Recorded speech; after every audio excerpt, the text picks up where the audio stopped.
বৈশাখ জ্যৈষ্ঠের কাঠফাটা গরমের পর বর্ষা যেন বহুল প্রতীক্ষিত এক ঋতু। বর্ষা মানেই মেঘ, বৃষ্টি, নতুন প্রাণ ও জেগে ওঠার অনুষঙ্গ। বর্ষা আবহমান বাংলাকে রূপবতী করে তোলে। আজ রবিবার, আষাঢ় মাসের দ্বিতীয় দিন। তাই তো দিনের বেশিরভাগ সময়ই রাজধানীর আকাশ মেঘে ঢাকা থাকছে। দেশের কোথাও কোথাও অঝোরে ঝরছে বৃষ্টিও। এমন প্রেক্ষাপটেই 16 জুন আবহাওয়ার পূর্বাভাসে বলা হয়েছে, রংপুর, দিনাজপুর, বগুড়া, ময়মনসিংহ এবং সিলেট জেলার উপর দিয়ে পশ্চিম অথবা উত্তর পশ্চিম দিক থেকে ঘন্টায় 45 থেকে 60 কিলোমিটার বেগে অস্থায়ীভাবে দমকা অথবা ঝোড়ো হাওয়া বয়ে যেতে পারে। এ সময় বৃষ্টি অথবা বজ্রসহ বৃষ্টি হতে পারে। তাই এসব এলাকার নদীবন্দরগুলোকে 1 নম্বর সতর্ক সংকেত দেখাতে বলা হয়েছে।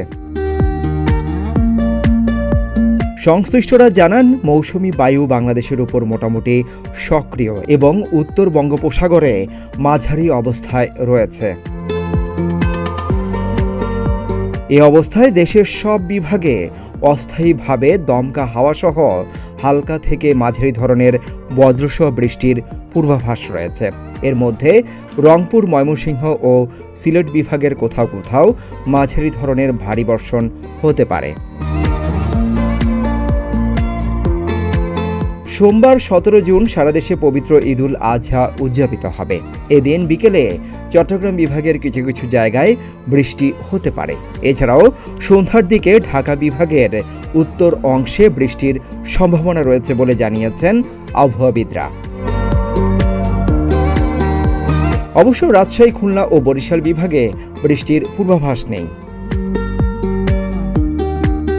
রংপুর, সিলেট ও ময়মনসিংহ বিভাগের বেশিরভাগ স্থানে সারাদিনেই মাঝারি থেকে ভারী বৃষ্টি হতে পারে। আবহাওয়া অফিস বলছে, ঈদের দিনে সারা দেশে সর্বনিম্ন 25 থেকে সর্বোচ্চ তাপমাত্রা হতে পারে 35। এতে দাবদাহের মতো পরিস্থিতি না হলেও থাকবে গরমের তীব্রতা।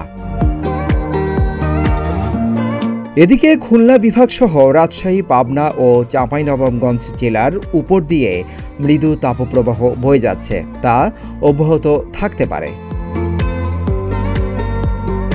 সারা দেশে দিনের তাপমাত্রা সামান্য কমতে পারে এবং রাতের তাপমাত্রা প্রায় অপরিবর্তিত থাকতে পারে।